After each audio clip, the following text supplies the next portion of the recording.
Hello বন্ধুরা, সোনালির ছোট্ট রান্নাঘর। আজকে আপনাদের জন্য নিয়ে এলাম লাড্ডু। চলুন আজকে লাড্ডু কিভাবে করে আমি ওটা দেখাচ্ছি। আমি বেসন নিয়ে নিলাম, 100 বেসন নিলাম, 200 প্যাকেট তো 100 মতন বেসন নিয়ে নিলাম। নিয়ে আমি অল্প করে জল দিয়ে ভালো করে এটাকে ফাটিয়ে নেব, মানে মেখে নেব। সুন্দর করে ফাটাতে কিন্তু হবে।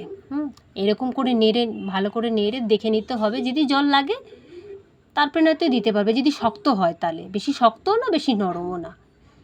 একটা চামচ ডুবিয়ে দেখবে, চামচের মধ্যে যদি লেগে যায় তাহলে ভাববে এটা রেডি। দেখুন কি সুন্দর করে পড়ছে, দেখতে পাচ্ছেন? তার মানে এটা রেডি। ভালো এই বাটারটাই দরকার।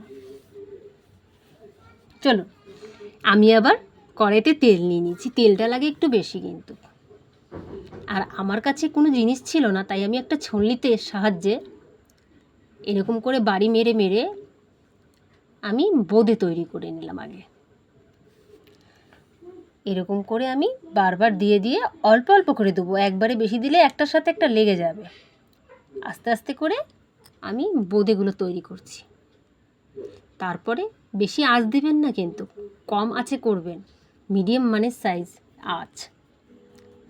ব্যাস, এবার লাল লাল করে যদি ভাজা হয়ে যায় তুলে নেবেন। দেখুন আমারগুলো একটু লাল লাল করে ভাজা হয়েছে, তাই আমি তুলে নিচ্ছি। তারপরে আমি সুন্দর করে আবার দেবো, দিয়ে অল্প অল্প করে ভেজে নেব। যতগুলো লিকুইডটা তৈরি হয়েছে ততগুলো আমি ভেজে নেব। কারা মিষ্টি খেতে পছন্দ করে তারা একটা করে কমেন্ট করবেন আর একটা করে লাইক করে দেবেন। আমার তো লাড্ডু খুব পছন্দ, আমি তো খুব পছন্দ। আমার এত পছন্দ যে মিষ্টি শুনলেই আমি আগে বলি হ্যাঁ আমি খাবো লাড্ডু। এবার আমি 1 চামচ মতন ঘি দিয়ে দিলাম, দিয়ে আমি এটাকে ভেজে নেব, তাহলে গন্ধটা খুব সুন্দর হয়। ঘিও ভাজা যায়, কিন্তু আমি তো ঘি দিয়ে ভাজিনি, অত ঘি দিতে গেলে অসুবিধা আছে। দিয়ে আমি একটু ঝরঝরে করে ভেজে নিলাম। ভাজার পরে এটাকে আমি থালায় আবার তুলে নেব। থালায় তুলে নেওয়ার পরে ওই কড়াইটার মধ্যে আমি জল দিয়ে দেবো। জল দিয়ে আমি চিনি 150 মতন চিনি দিয়ে দেবো।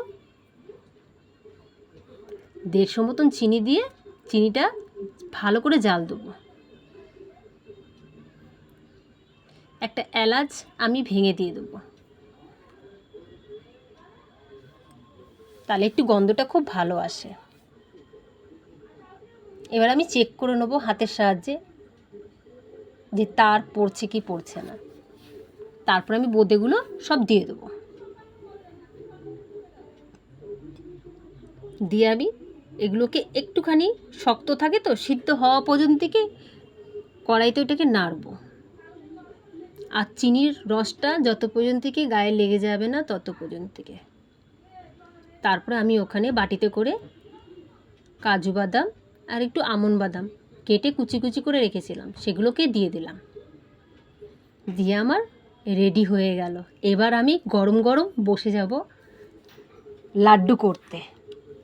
এবার আমি এক এক করে লাড্ডু করছি, কিন্তু একটু চিপে, জোরে চিপে চিপে চিপে চিপে 2 হাত দিয়ে বা 1 হাত দিয়ে দিয়ে তৈরি করে নেবে লাড্ডুগুলো। দেখুন আমার লাড্ডু একদম রেডি।